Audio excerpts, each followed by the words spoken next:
On an instant reaction edition of Andy and Ari, we talk Oklahoma beating Michigan, John Mateer for Heisman.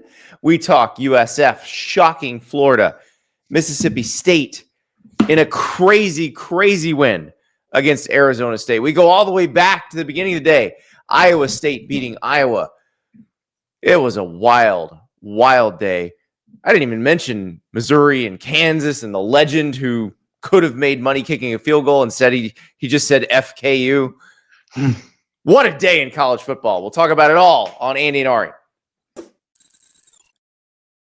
We are brought to you by BetMGM. And if you haven't signed up for BetMGM yet, download that app now. Use the bonus code CFB as in college football, CFB, and you'll get up to $1,500 off your first bet offer on your first wager at BetMGM. Here's how it works. Download the app and sign up using the bonus code CFB. Deposit at least $10 and place your first wager on any game. You'll receive up to $1,500 in bonus bets if your bet loses. Just make sure you use the bonus code CFB when you sign up. Also, if you've already signed up, we've got a Parlay Boost token, CFB, college football Parlay Boost token. No matter where the college football action is, there's nothing like getting in the game and leveling up your next parlay. Use this Parlay Boost token to boost your potential payout from a winning college football parlay on September 5th or 6th, so Friday or Saturday of this week. Also, September 5th and September 6th, a college football no sweat parlay token. Go for the end zone without breaking a sweat with a college football no sweat parlay token. You get your stake back in bonus bets if you don't win. So sign up for BetMGM today. Use the code CFB and get yourself in the action. Make this college football season one for the history books. Make it legendary with BetMGM. See BetMGM.com for terms. 21 plus only. U.S. promotional offers are not available in New York, Nevada, Ontario, or Puerto Rico. Gambling problem? Call 1-800-GAMBLER in the U.S. Call 877-8-HOPE-NY or text HOPE-NY 467-369 in New York. Call 1-800-NEXT-STEP in Arizona. Call 1-800-327-5050 in Massachusetts. Call 1-800-BETS-OFF in Iowa or 1-800-981-0023 in Puerto Rico. First bet offer for new customers only, subject to eligibility requirements. Rewards are non-withdrawable bonus bets that expire in 7 days in partnership with Kansas Crossing Casino and Hotel. Don't forget, if you haven't signed up for BetMGM yet, use the bonus code CFB and get your $1,500 first bet offer today. Welcome to Andy and Ari on 3, presented by BetMGM, your instant reaction edition. Ari, we are live on a Saturday night, and Oklahoma has just beaten Michigan, and John Mateer was as advertised. In a day that punctured a lot of our offseason narratives, John Mateer came through in a big, big way. You know, in fairness to us, I think we did a pretty decent job of putting ourselves out there, and you're not going to be right all the time in this business. And I don't care about that. Let's talk about John Mateer. Let's talk about Oklahoma with a competent offense beating Michigan. You want to talk about how I've been saying Oklahoma will beat Michigan for 3 months? Is that what we can talk about that? Yeah. No, that game went exactly the way I thought it would. And in so many instances on Saturday, didn't you pick Michigan to cover this game? Didn't I pick Oklahoma to cover? Yeah. I thought it would be like, Didn't it go exactly like I thought it would?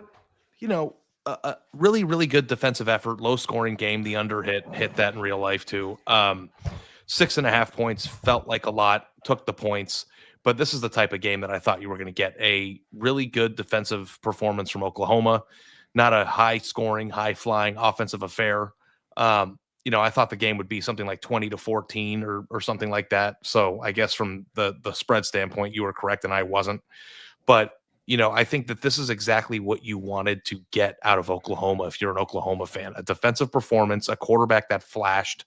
You didn't need to score 40, but you needed to control the game. I thought Oklahoma controlled the game from start to finish. And I thought that, coming out of this, we talked about how big of a game this was for Brent Venables. Just kind of showing that Oklahoma will be able to compete. I think you go into SEC play now, maybe not knowing all the answers to the questions that you had, because we're not sure what Michigan's going to be this year.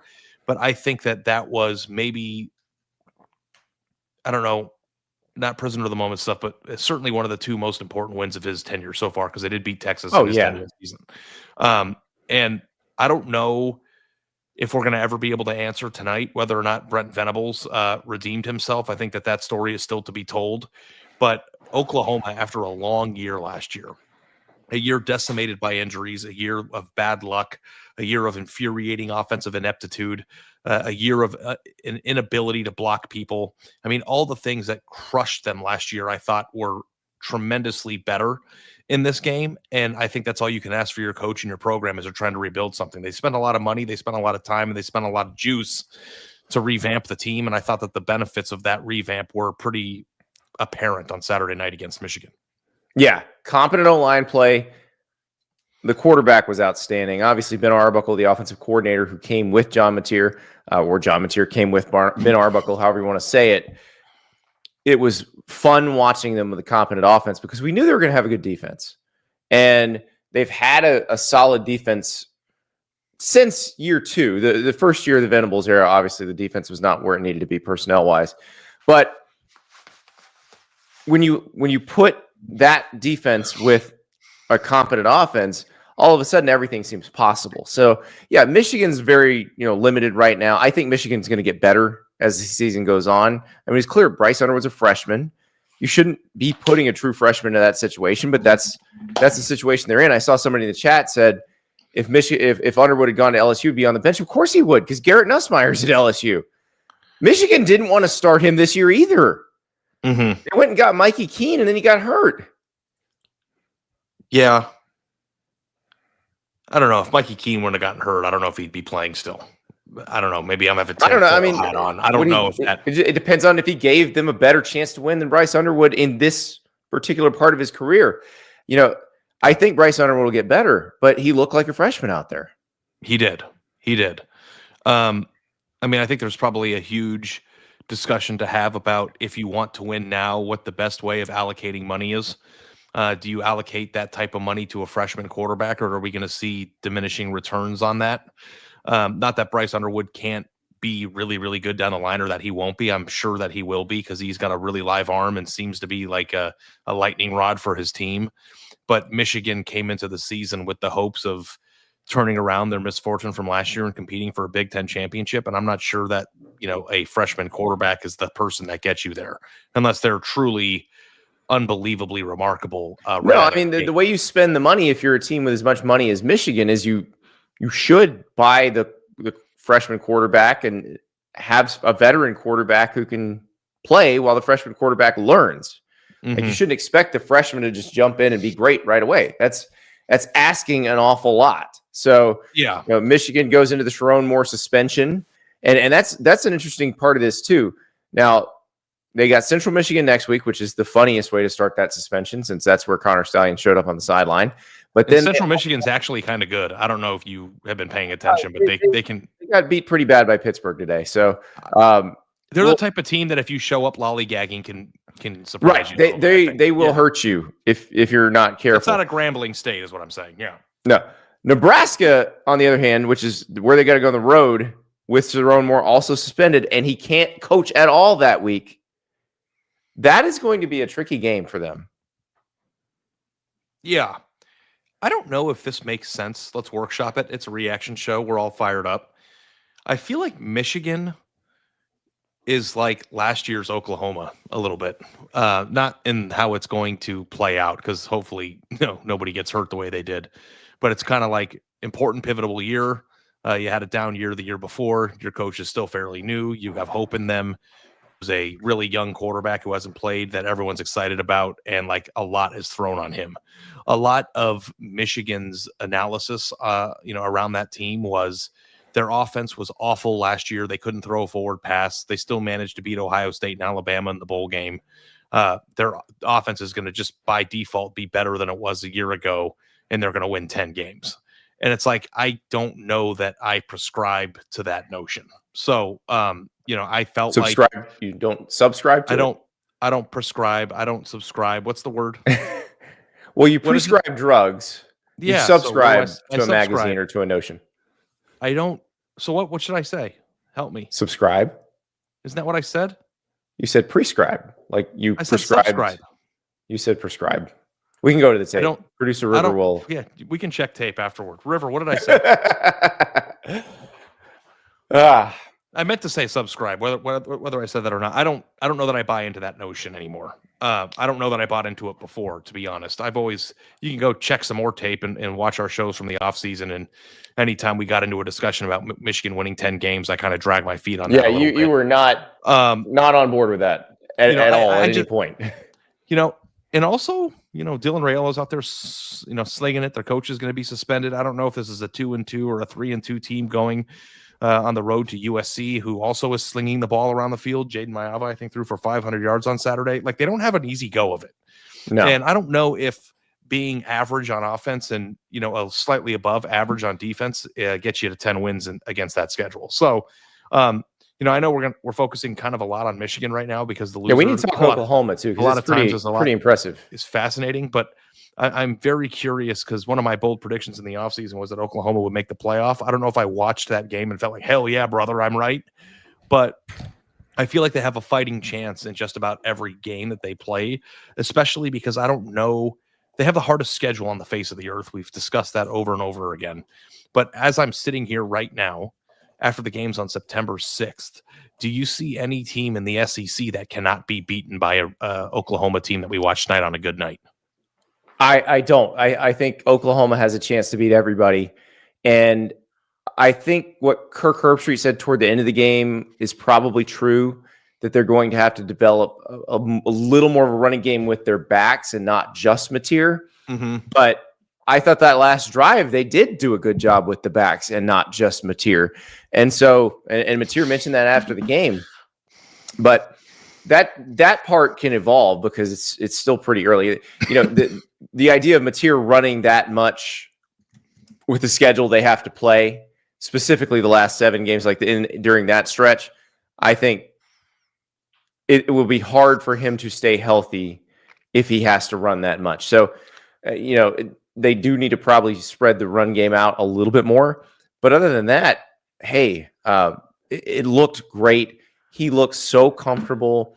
And the thing is, and this is what everybody who went and got a quarterback in the portal wants, but only a few places probably actually got, is a guy who looks like he's been doing this forever. And yes. I know he was only a starter for a year, but think about the play. Think about the play where he ducks a sack, ducks another guy, lofts it to the tight end over the middle. And the announcers are like, why are you throwing that? And you could clearly see he knew exactly what he was doing. He put it exactly where it needed to be. It was beautiful. Yeah, there was a play late in the game or at the end of the third quarter. I lose track of what time things happen. I need to take better notes. Where he was sacked. I think Michigan sent an edge blitz, and it looked like he was sacked. He shook off the edge blitzer, then rolled out, kept his eyes downfield, and hit Satania for that 46-yard gain. Mm-hmm. And it's like that. Yeah, down the right sideline. Yeah, down the sideline. Yeah, that's like a polished player, a player that has been through it a little bit, isn't overcome by the importance of the moment. And that was a pivotal play in the game that ended up helping Oklahoma win. So we hyped up a lot of players this offseason. We hyped up Arch. We hyped up DJ Lagway. Those are also probably topics later on in the show. But we also hyped up John Mateer, and you take your L's and you take your W's. I think that this one is a clear W. And, Oklahoma, from an odds perspective, dealt with things last year that would be mathematically almost impossible. I can't think of another time that a team has lost their 5 best players at a single position ever. And they lived through that. And they lived terribly through it. And now, like, Deion Burks is a good player. Satania is a quick player who's getting open. I am a little bit confused about Jaden Ott. Like, that was a transfer that we were really excited about coming into the offseason. And, from what I remember, I think he carried the ball like 4 times for less than 10 yards. Not sure what's going on there. I think they do need to get their running backs going a little bit more, just for the sake, too, of just protecting Mateer.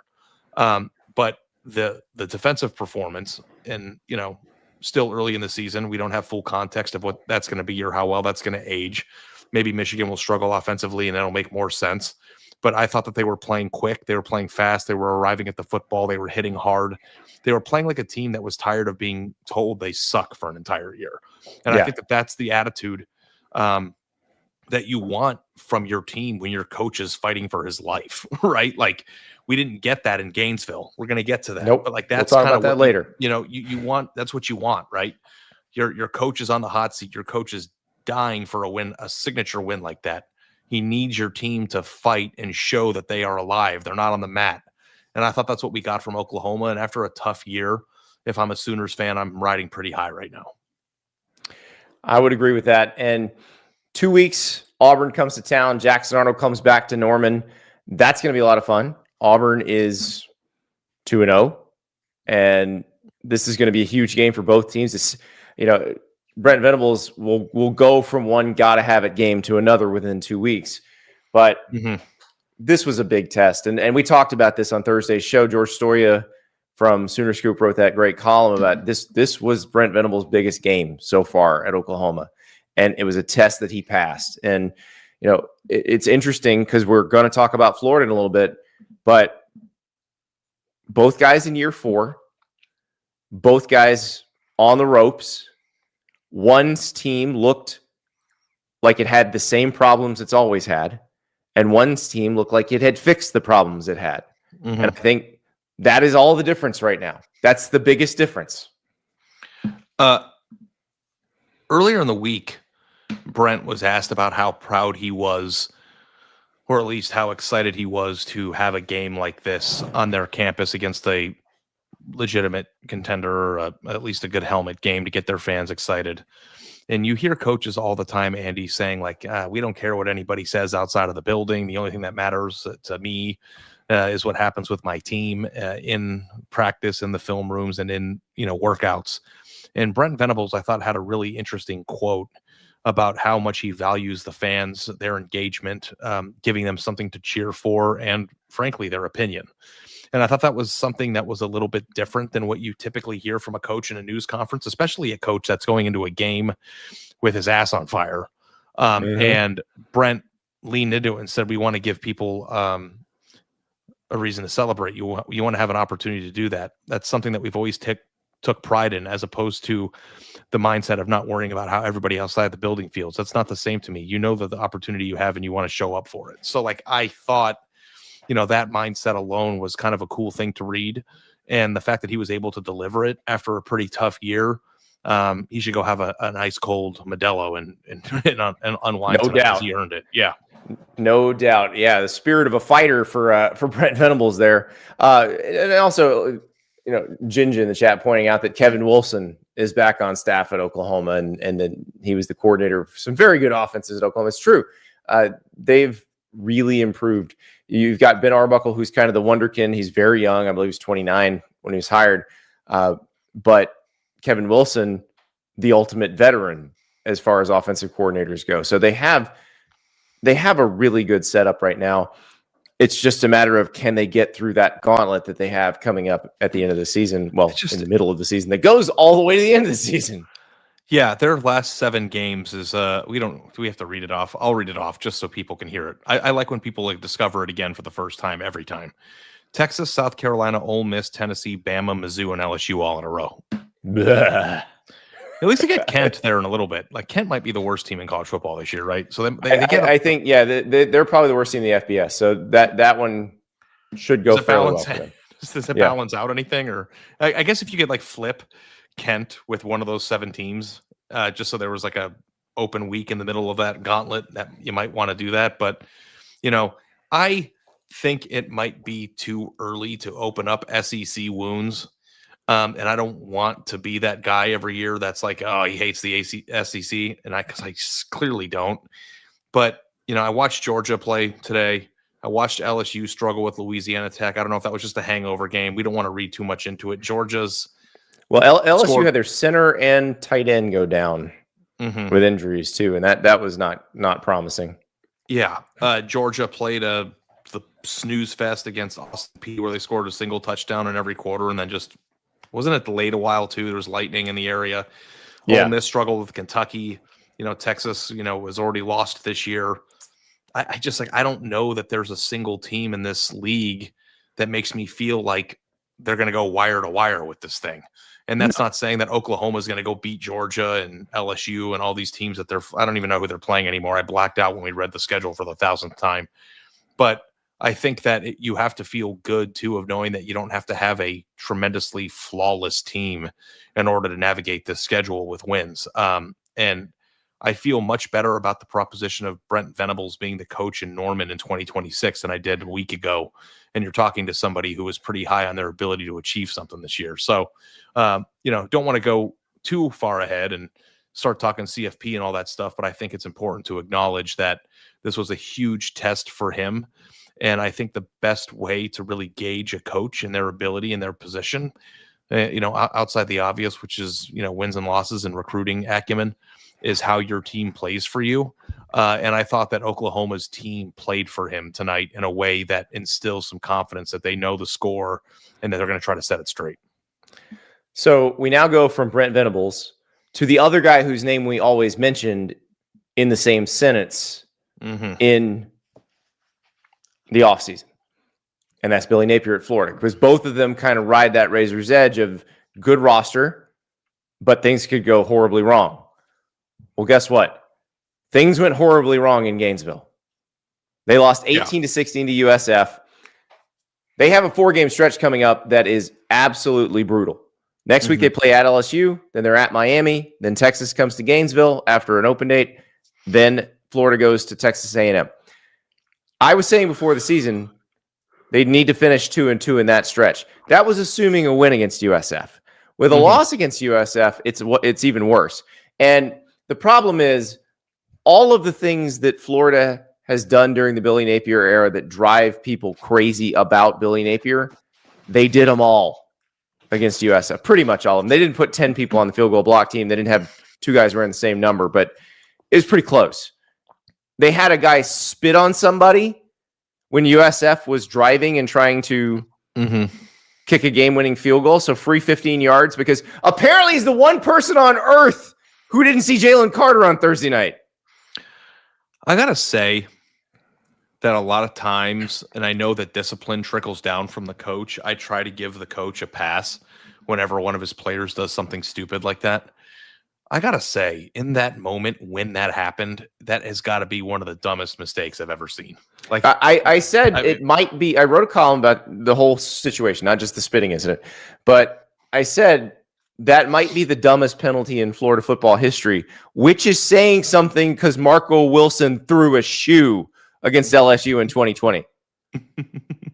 Like, that's saying a lot. So yeah, it's just the moment. It's not even that. Like, they milked 27 seconds off the clock when they had the ball up 1 with 2:52 remaining. They get the ball at 2:52, 1st and 10.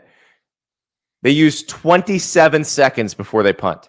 They threw twice on that drive. Now, the first one, I do realize that DJ Lagway had the option to check out of the play and throw if he saw a loaded box. And if they ran into the loaded box, they might not gain any yards. But you know what they would have done? Also, they would have run the clock. So either your quarterback needs to be trained to be situationally aware in that situation, or as the coach and the primary play caller, which is a major source of agita in Gainesville, Billy Napier is still the primary play caller. You don't give him that option. You call a handoff that will run 40 seconds off the clock or force them to take a timeout. Yeah, and I just remember, too, early in the game we were talking, it's like, I think Jaden Baugh might have 60 carries in this game. It's like the fact that they just couldn't impose their will on the lines and in the running game at all, let alone in that moment, was kind of alarming to me. Oh, USF controlled the line of scrimmage in this game. And I think that is the most shocking thing, especially when you're about to go play LSU and you're about to go play Miami, because, and obviously Texas and Texas A&M too. If you can't control the line of scrimmage against USF, you have very little hope of controlling the line of scrimmage against all of those. Yeah. And then Lagway, most of the offseason, not throwing with his teammates, various nagging injuries.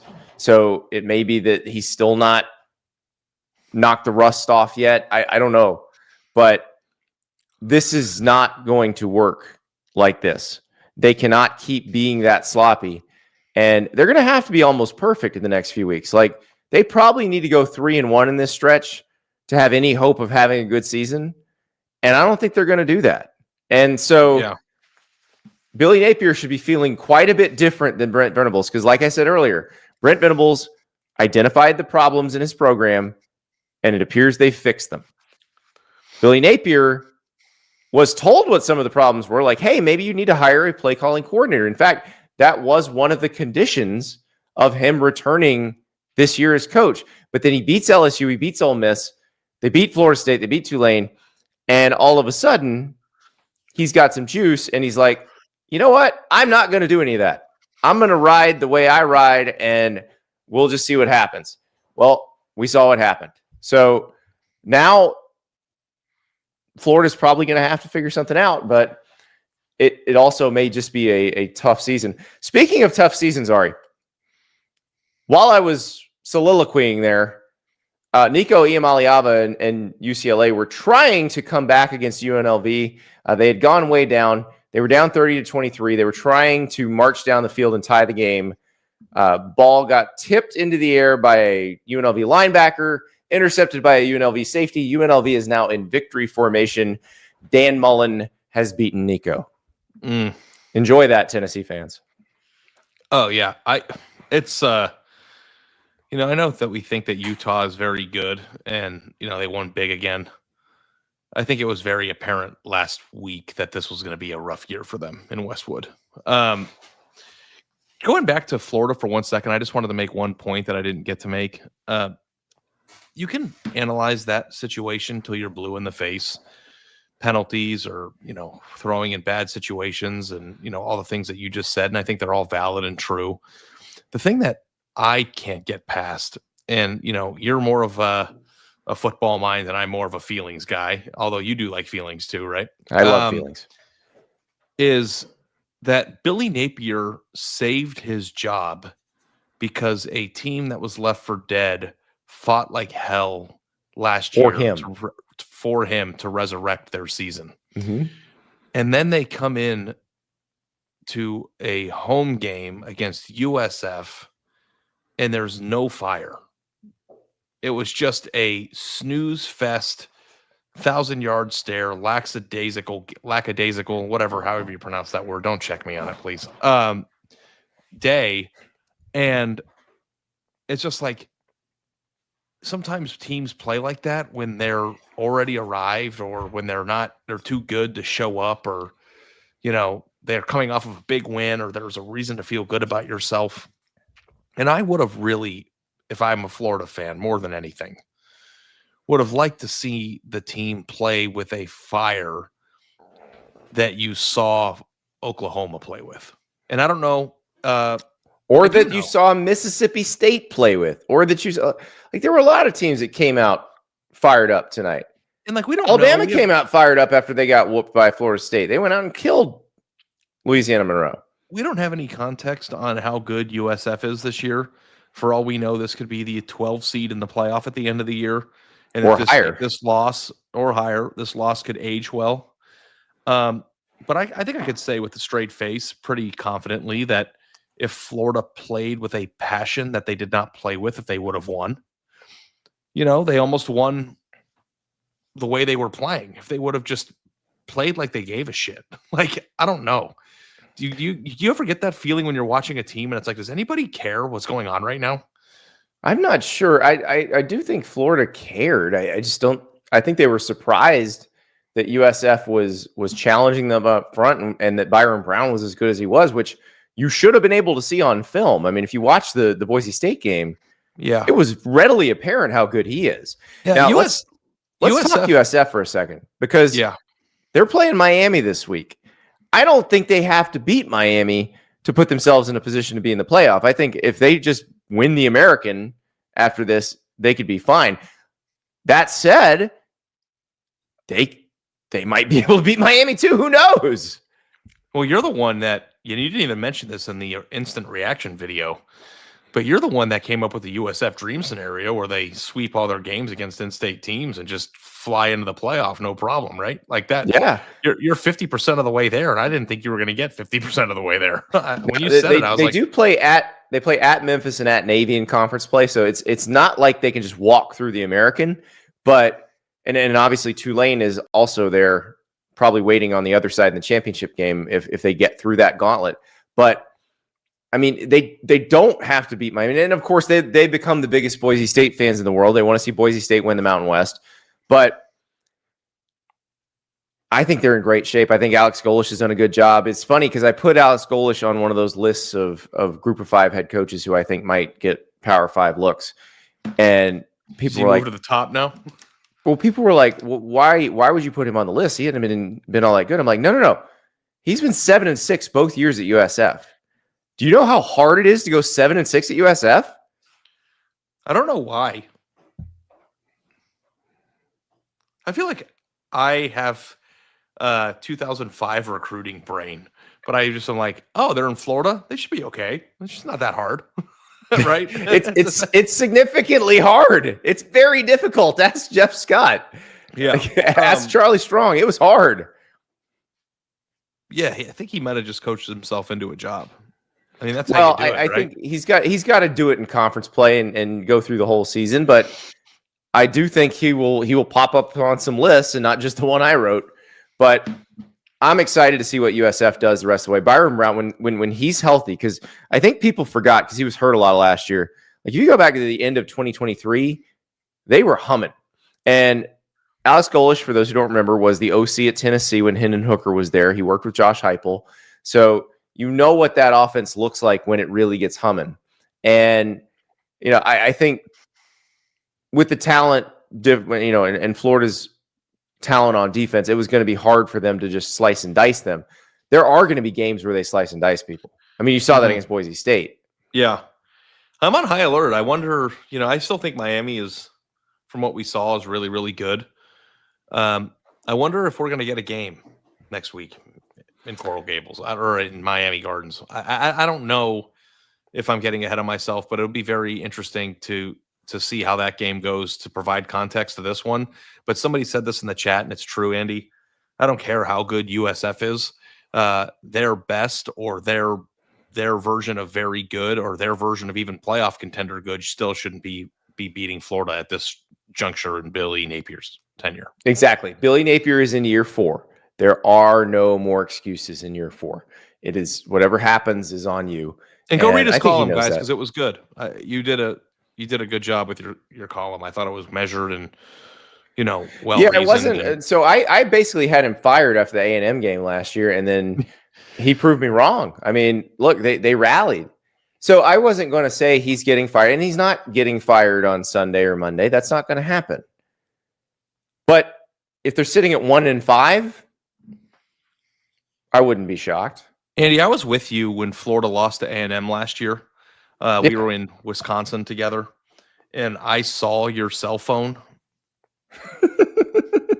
You don't have to tell who was texting you or what they were saying, but is your battery dead? It hasn't been like that tonight, and I think it's because it's this early. There's been some, okay. But that was why I wrote what I wrote, because it was people were just coming out of the woodwork. And that tends to be what happens when you get into a dead coach walking situation. And I suspect if they lose a couple more, that's what it's going to be like. It'll be like that again.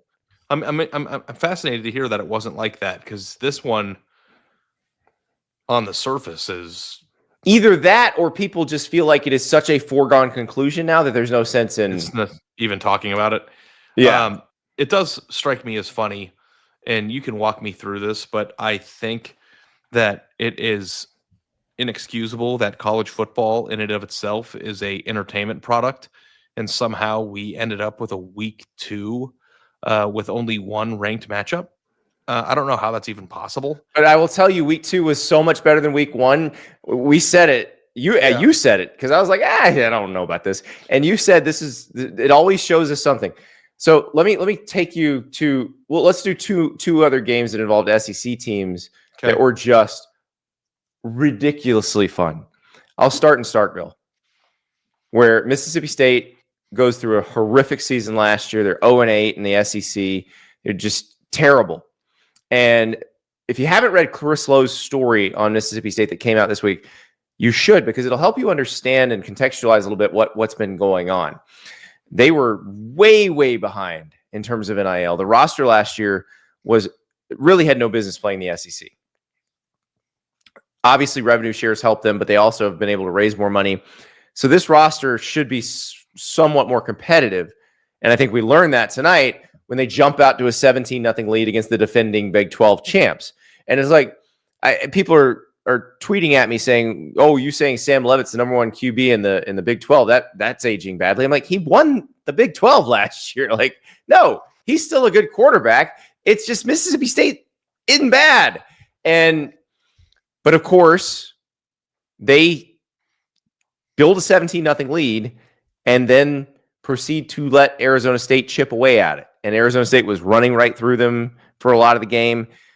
Arizona State kicks a field goal late in the game to go up 20-17 with 1:38 left. And Mississippi State gets the ball, and Blake Shapen throws an absolute seed. That was a beautiful throw. 30 seconds to go. Brennan Thompson catches it, 58 yards, and it was just magical. Hearing all the cowbells clanging, and just watching those fans celebrate because they've been waiting for something like this for so long. This program has been really down since Mike Leach died, and that was at the end of 2022. And it was one of those situations where it's most programs have coaching changes, but not because the guy died. And it threw them into a really tough cycle. This is the type of thing that gets you out of that. Yeah. And maybe chapter 1, page 1 of last year isn't this year. Yes. And we're not going to, I don't know that I have any other input about the season other than this is a tremendous win for a program starving for something. This year's not last year, maybe for Arizona State, and this year's not last year for Mississippi State. And it was really, really cool to see. And that was like a 5-play, 77-yard drive that took a minute. They took the goalpost down. I mean, it was awesome. It felt like they were cooked when they were down 2017, and they'd done nothing for a whole half. And then to do what they did that late in the game, it's going to be a long drive back for Kenny Dillingham and his team because the closest hotel, according to him, is an hour and a half away. That isn't a casino. Did you see that? Well, they're just going to fly home, but yeah.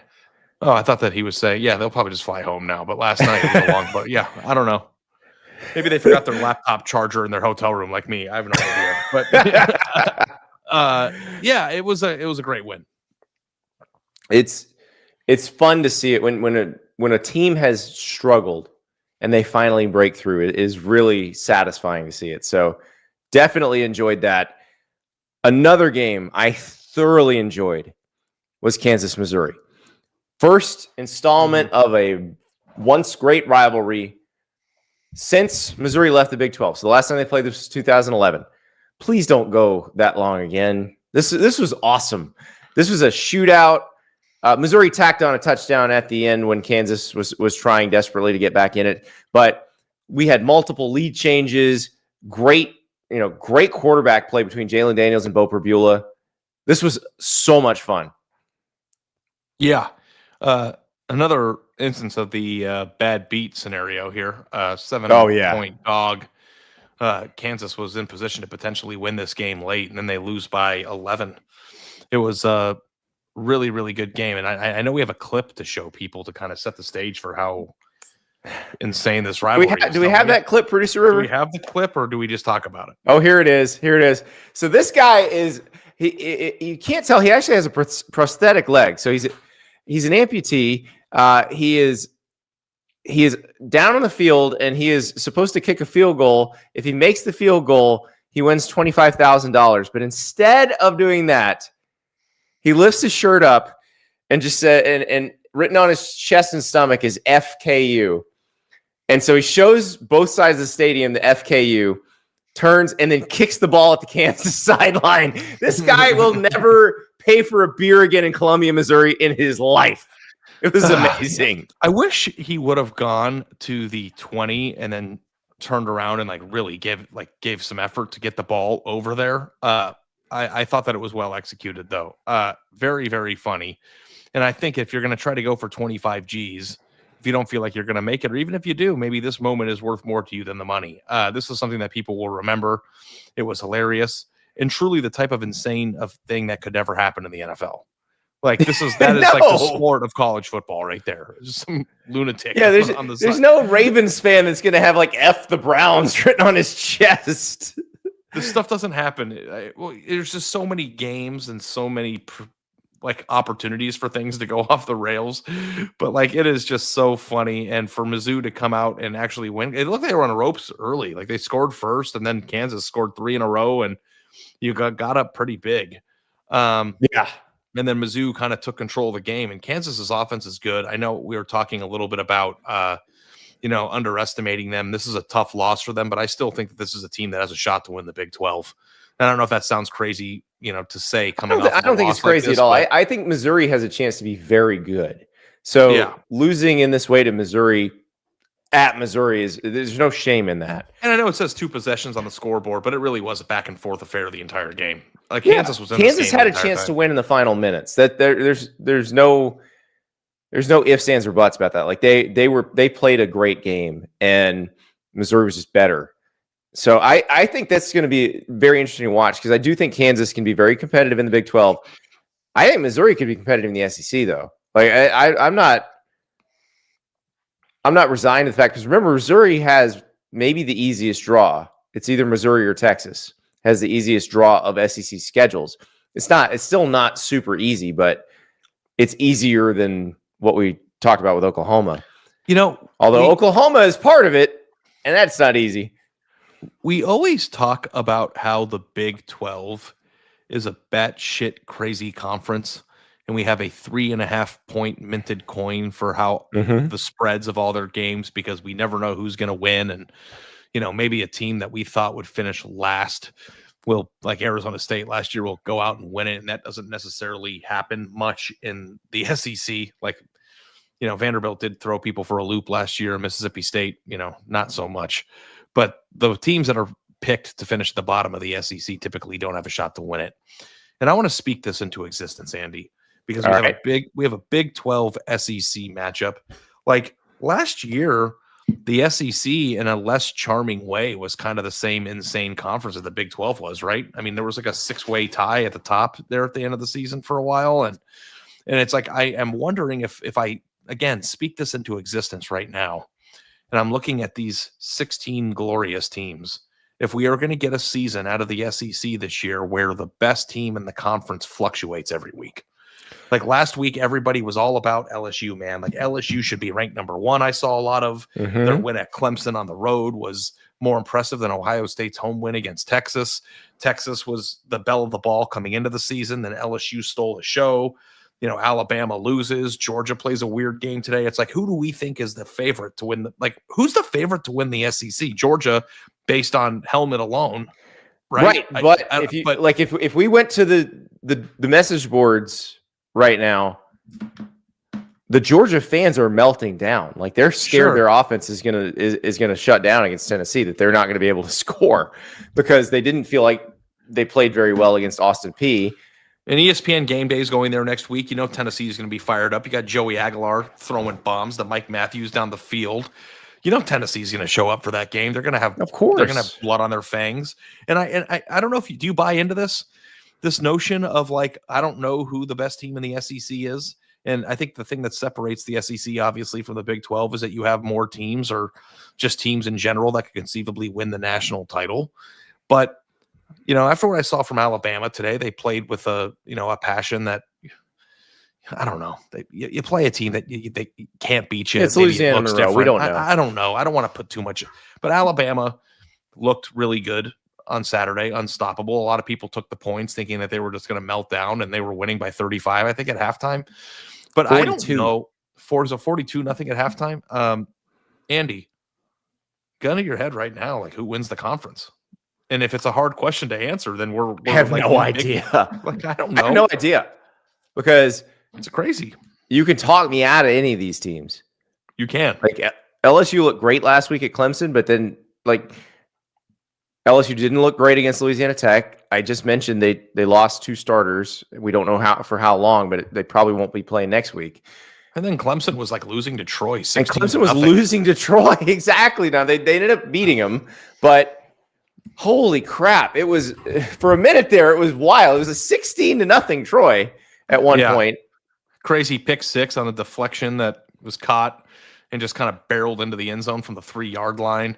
Clemson scored a touchdown on their next possession, I believe, and then it was called back and they had to settle for 3. Like, it was just kind of like Clemson dominated the second half. I'm not going to pretend like Troy had a shot to win this game, but for a while there, when Clemson was minus 180, you kind of think, hey, maybe, you can put a bunch of money on this and try to get some good value here. I did that last year when Alabama was playing Vanderbilt and it didn't work out, and was too afraid to do it again, and I didn't.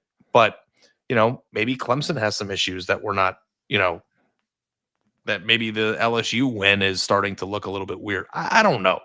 All I know for sure is that we have plenty of time to see what happens.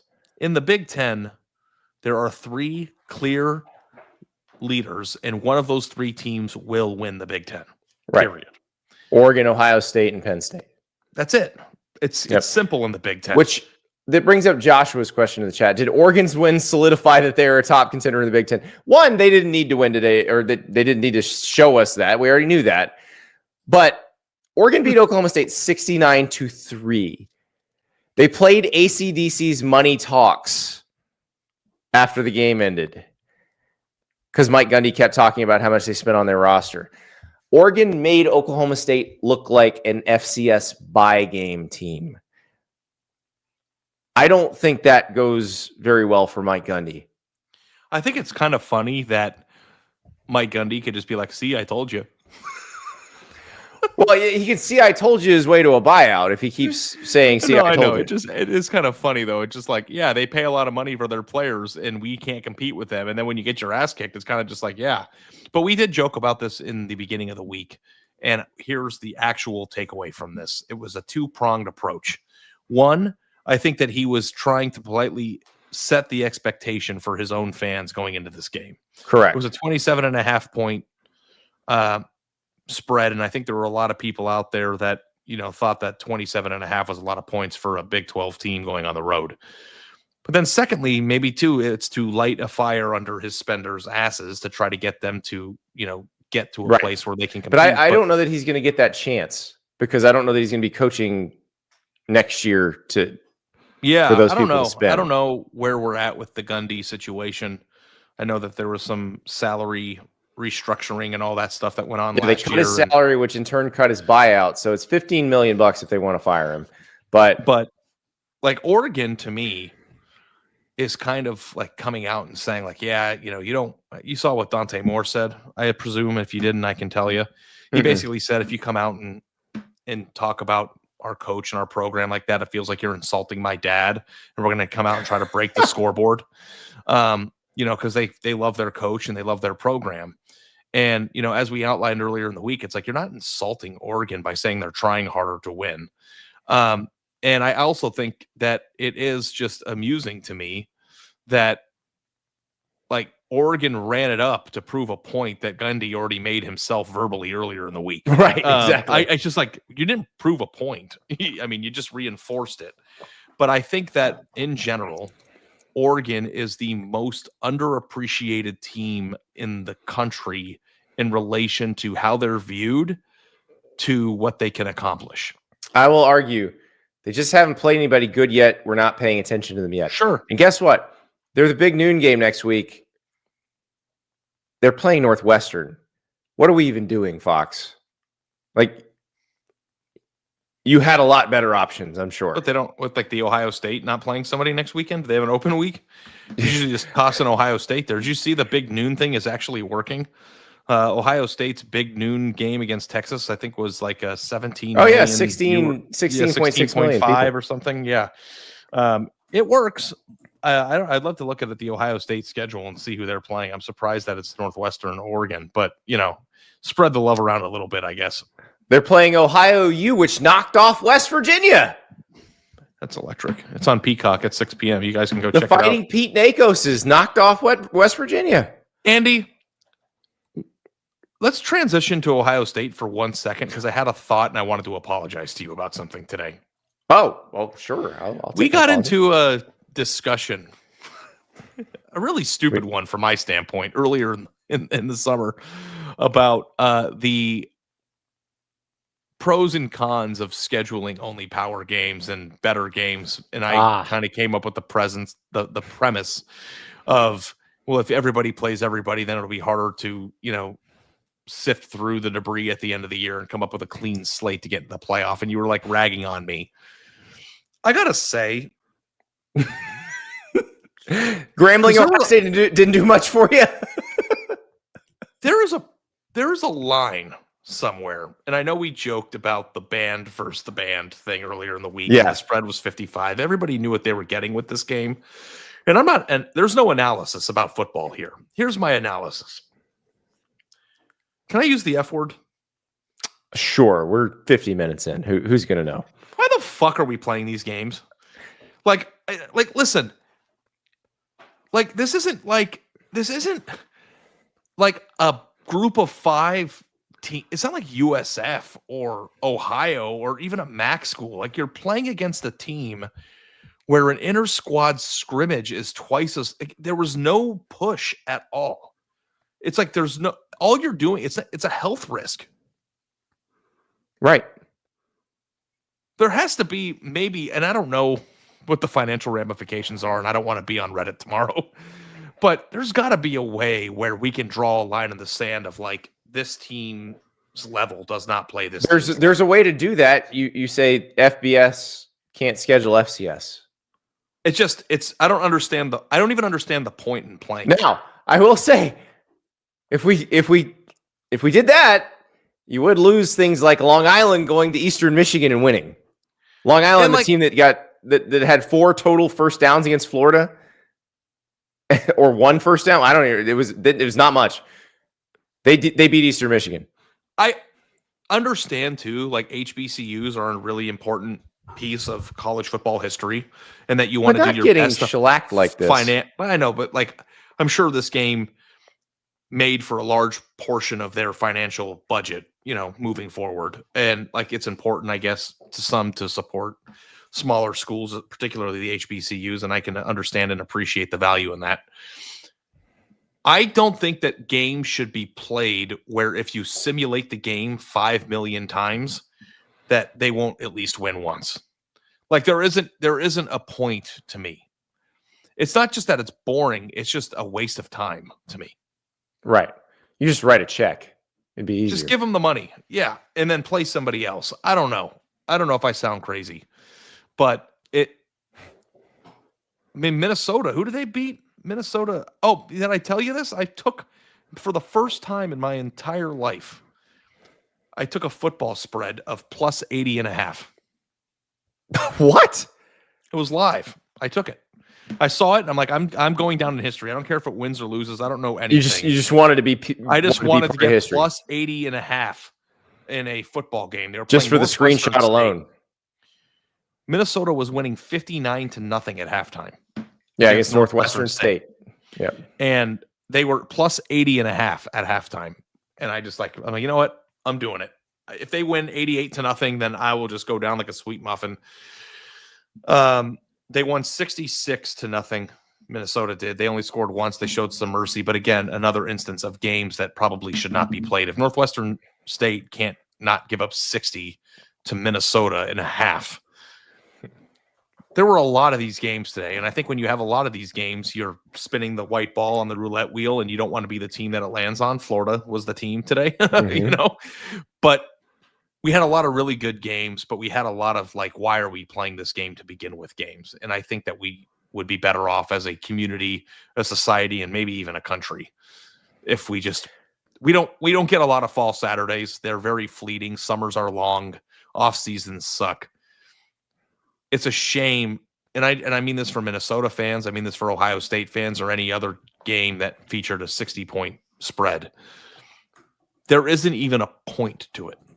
It isn't even competition. It's a charade, the whole thing. There you go. Ariana's soapbox. All right, let's talk about a game that should You be agree played with me? every year. I do. I've said it. I think they should get to their level and play 12 games against teams at their level. Play good teams. Play good games. It's an entertainment product. All right. Let's talk about a game that should be played. In-state rivals. They rarely score against each other, and they didn't let us down today. Iowa and Iowa State in Ames. It went exactly as we thought it would. Mark Gronowski, I've backed off that take during the week. I'm glad I backed off that take. He did look more comfortable when they kind of let him run around a little bit. For a half of that game, I thought we were getting 2 years ago Iowa offense back. Really, I truthfully thought. In the first half, and then the second half, they kind of it felt like they figured some things out that he likes to do. Warren Ruggiero, the longtime Wake Forest offensive coordinator, is a consultant or an analyst at Iowa. So they were running some slow mesh with him that actually worked a little bit. And so it got better. But what I said during the week, when I said we made predictions, now I did get the prediction wrong because Ari correctly pointed out, even when Iowa State wins, they never win by more than 3. And I had Iowa State minus 3.5. But that Rocco Becht, because he's the more experienced guy, because he's shown he can do this at this level, is going to win this game, and he did.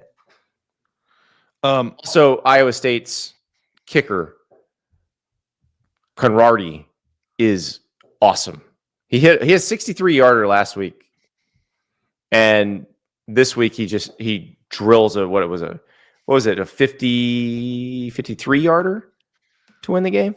The thing I love about the Cyhawk is that 54. They've played this game a million times, and I can't differentiate the games from one another because they all look the same. And it is just Iowan football through and through. I think that what you said about Gronowski was correct.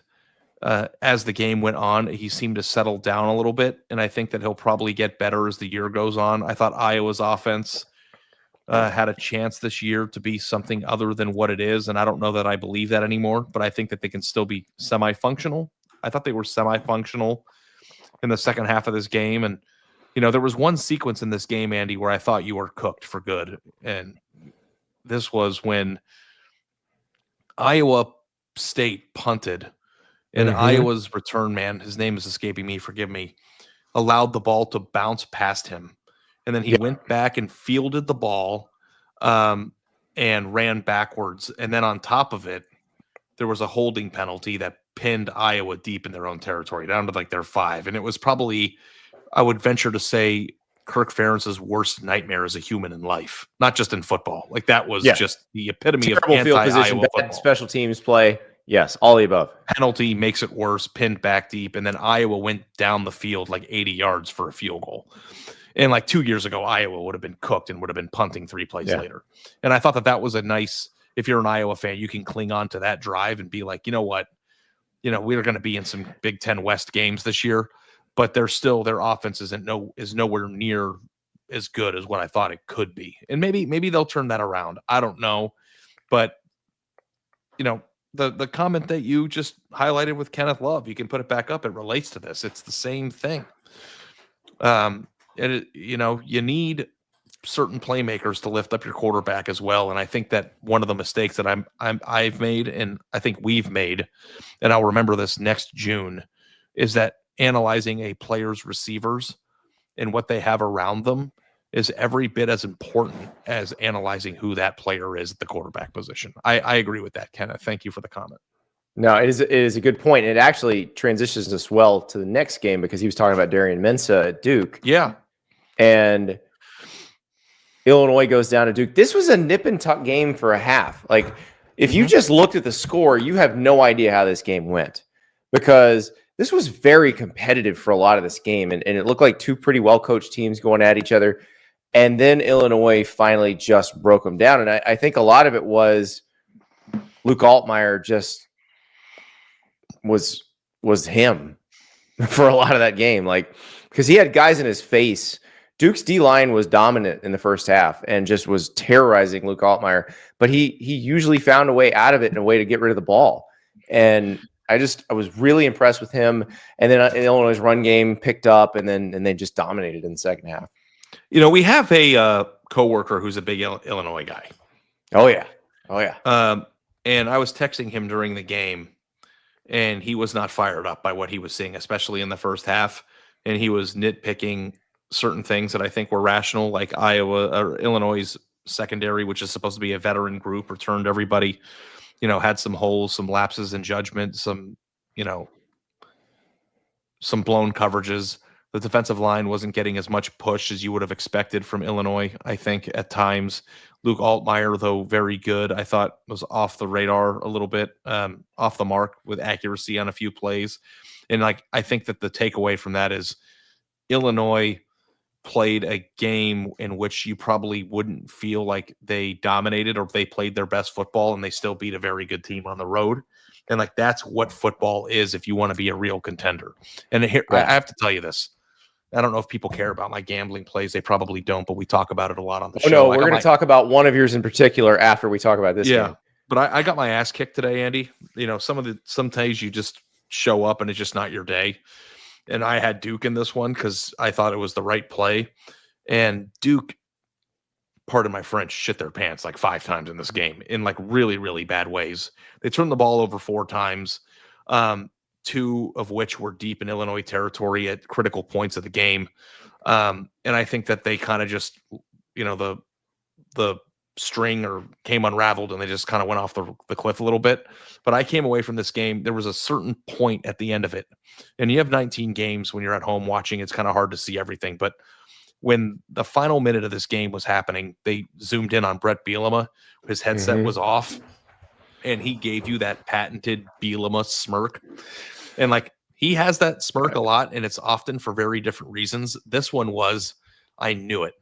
I knew we were going to be good. I knew that this was going to happen, because we talk a lot about reading coaches, reading between the lines of what they're saying. Bielema was very outspoken about how good his team was this offseason. And I think that if they're winning a game 45-19 against a team that won 9 games and has a really exciting quarterback on the road, then maybe you should stop rolling your eyes every time we say Illinois has a chance to compete for a playoff spot. Yeah. And we'll see. I mean, they've got Indiana in 2 weeks. 2 weeks. And that'll help us learn some things. And then Western Michigan, then they go Indiana and then USC in consecutive weeks. So that's going to be a great weekend. I already see a lot of these big games popping up on 9/20. We're going to learn a lot. We're going to learn a lot. So you learned some things today about yourself. You mentioned you had a bad day. It was a bad day. It wasn't a great day. It was a bad day. Made your day much worse. Yeah, he sure did. Mark Stoops made a lot of people's day much worse. So not through any fault of his own. He's just trying to win a game. But I'll set the scene. Ole Miss, depending on when you got it, could have been anywhere from a 9.5-point favorite to a 10.5-point favorite. But probably if you took it later in the week, you had Ole Miss minus 9.5. Also, the total in this game was 50.5 when the game started. So Ole Miss was winning 30-20. Ari, I'll let you take it from here. Oh, just so you know, I had 9.5. I didn't touch the total, so that didn't impact me, but it did. So the entire game, I'm texting you and River, I'm not going to survive this. I'm never going to financially recover from this. I didn't hammer Ole Miss pregame more than a unit. I just did the same amount as every other game. But what did happen was I had a terrible morning. I had Virginia +3. Remember how that one ended? Oh, NC State, by the way, wins a shootout against Virginia. Shout out to CJ Bailey and company, because it looked like they were on the ropes too, and they came back in the second half and won that game.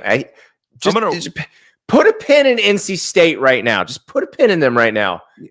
Andy, this is all going to wrap around to me closing this, but I want people to understand my mindset. So Virginia +3, they turned the ball over on 3 consecutive, or they got deep into territory 3 consecutive times to end the game, down 3, missed a field goal, turned it over, and then they were at the 5-yard line with a chance to win the game, and they throw a pick to a linebacker, and they lost by 4. So that was terrible. I had SMU -3. They were up by 14 with 6 minutes left and then lost in overtime. I had Duke +3. Like, these are all things that were happening in the beginning. Like, every bad break a human being could get was happening to me.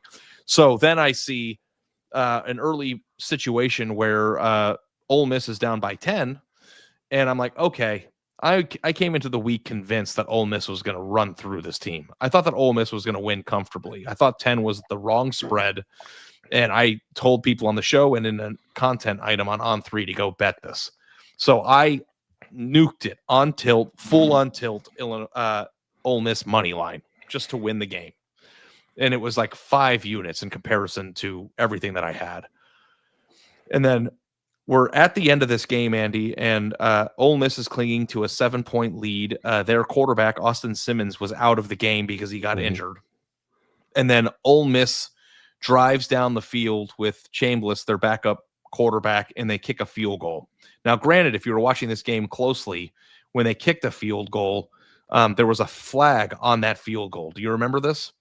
And if it was a roughing the kicker flag, they would have extended the drive and just taken knees and won by 7. But instead, it was running into the kicker. The field goal was good, and they went up by 10.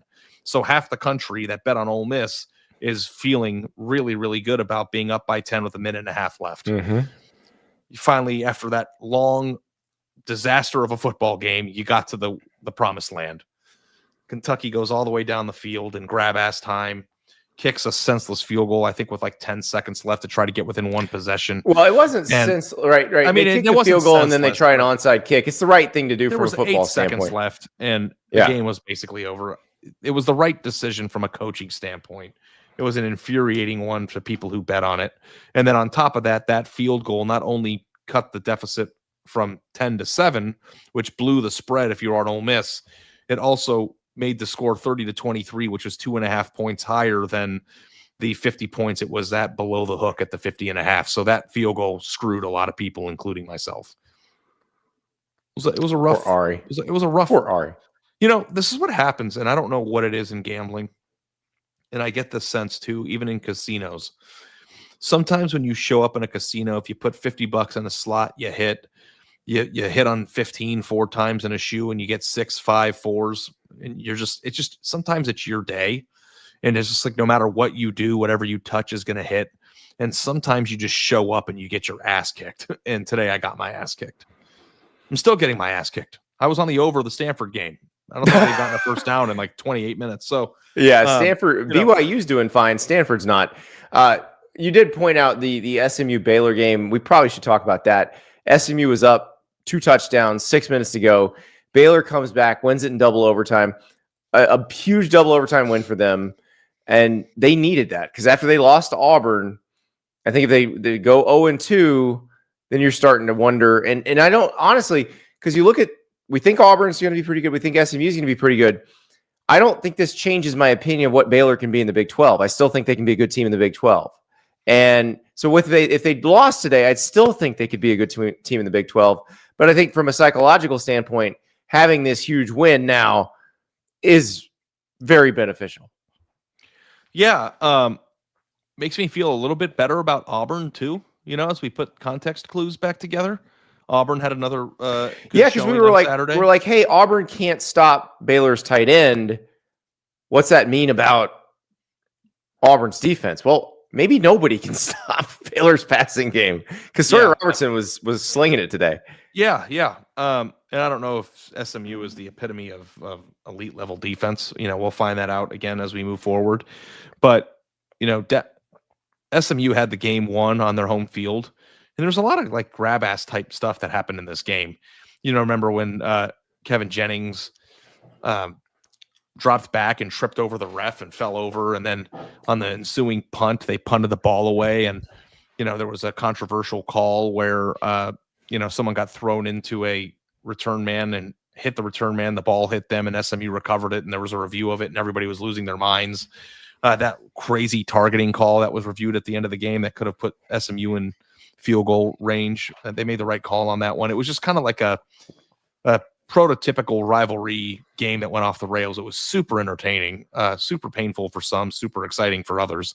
But it was a really, really good game. And SMU was a team that, if they would have won this game and gone 2-0, you might have been like, hey, maybe SMU's back off to the races, and Baylor, saved, I think, themselves from maybe a little bit of a free fall situation. Now SMU's going to have to figure out a way to pull themselves up off the mat. They've got a game, Baylor does, against Arizona State in 2 weeks, and SMU is going into the ACC here pretty soon. So that I've got the TCU game, the SMU TCU game on the road at TCU on September 20th circled as another, another Dallas game you have circled on September 20th. It's a big How are day. you going to handle that day with your daughter's birthday party? I know.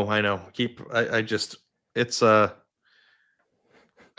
just like to mess with Ari about this. Yeah, it's just like, I don't know.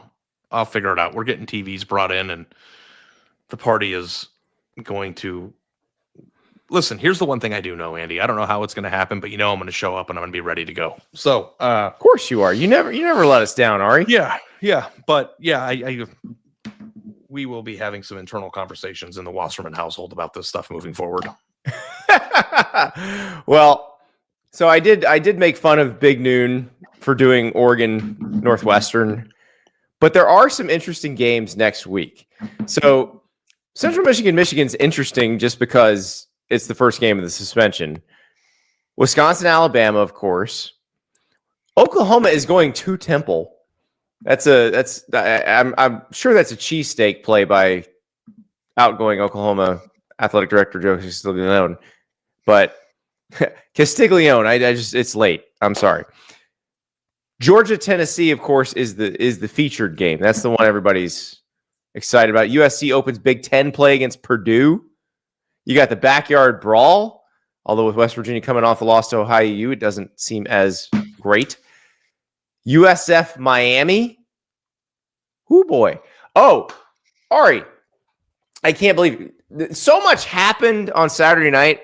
And again, we talked about week 2 not being a great week. But week 2 turned out to be a fantastic week. The Vandy Virginia Tech game was wild. Wildly entertaining game or weekend for ball lovers. And I made this comment earlier on in the day. But everybody can get excited for Ohio State, Texas, and LSU, Clemson, right? Everybody gets fired up for those games. The casual fans love it. But if you are fired up to watch Baylor, SMU, if you are fired up to watch Illinois, Duke, if you're watching the show right now, this was a very entertaining game from start to finish, man. Because the football was entertaining. There were a lot of blowouts. There were some. Well, Virginia Tech goes up on Vanderbilt, and it felt like, okay, they are going to bounce back from that loss to South Carolina. And then they played South Carolina well. Like, they played them tough for most of that game. And so you thought, oh, okay, this is good. This is what we saw from Virginia Tech last week, and they built on it. And they're up 20-10 at halftime. Vanderbilt beat the living hell out of them in the second half.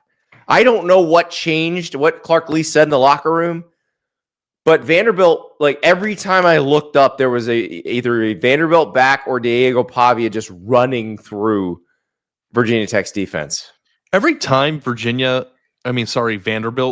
is losing, I constantly have this tick. It might be like Tourette's related, I think, where I'm thinking, good luck winning the championship now. Good luck winning the national title now. You came back to win the national title. I always think about Diego Pavia talking about how he's at Vanderbilt to win a national title. And I don't mean it in a flattering way. Like, there's something wrong with me. And they keep winning games. And they're really fun to watch. And they're really good. And I'm not saying they're going to go win the national title. But this isn't your old school Vandy team, man. They're tough. And the one thing that you and I both can agree upon is, after watching Virginia Tech, physically in person a week ago against South Carolina, like, they're a tough team, like, physically. Like, to go in there and on the road and beat the crap out of them the way that they did in the second half, like, Vandy's a team, man. They're a team. Now, Virginia Tech's in a bad spot now. Brent Pry, we figured this was it for Brent Pry. I don't know how much longer it lasts in terms of real time. I don't know when the plug gets pulled. But when Vandy scored to go up 37-20 and Lane Stadium was basically emptying out, and remember, at that point, you're about 25 football minutes from a point where Virginia Tech was actually winning the game. Mm-hmm. And the fans had just abandoned the place. It's not good. It does not look like it's going to go well. I don't know, but we'll see. Enough doom and gloom. We started with the Billy Napier doom and gloom. Now we're with the Brent Pry doom and gloom. That'll all take care of itself. Doom and gloom is a feature of weekends like this. Oh yeah. This is when doom and gloom thrives. I was talking about games next week. Vandy, South Carolina's next week. Good game. That's going to be fun. That sucker's in Columbia, Williams-Brice Stadium. Sandstorm will be playing. Joseph Ramirez in the chat says, y'all can have your Florida versus LSU, which is another game next week, which I don't think the Florida people are all that excited about. I think the LSU people are way more excited than they were. But he says, give me Tulane and Darian Mensah's return any day of the week. That's right. Duke goes to Tulane. Darian Mensah, who left Tulane, will come back as Duke's quarterback. Also, Ari, probably the biggest game of the weekend, Texas A&M at Notre Dame. Notre Dame, I don't know if it's a must win. I guess they can go 10-2 and make the playoff, but they probably need to win this one. I think we could go on a limb and say it's a must win. Yeah, I think so too. So great weekend, great Saturday. Like Ari said, even better for the ball lovers. Next week's going to be so much fun. We will be back Sunday afternoon on the On3 Sports YouTube channel. Early previews of some of the biggest games for week 3. And then Monday's show is the pick show. Get ready. I think I'm making a comeback on Ari. I don't know. I haven't tallied the totals, but I'm pretty sure I'm making a comeback. Yeah, I mean, if you can't get points this week, I got killed. Then what are we doing? I'm sure you did well because we were on the opposite side of a lot of things. I am very bad at this stuff. That was a fun Saturday. Doesn't have to be a sexy primetime filled top 25 matchup type weekend for us to get what we want, and we did. So thanks for being here, and Andy, it was awesome. You never know when the bomb's going to drop. Gainesville this week. I'll look you next week.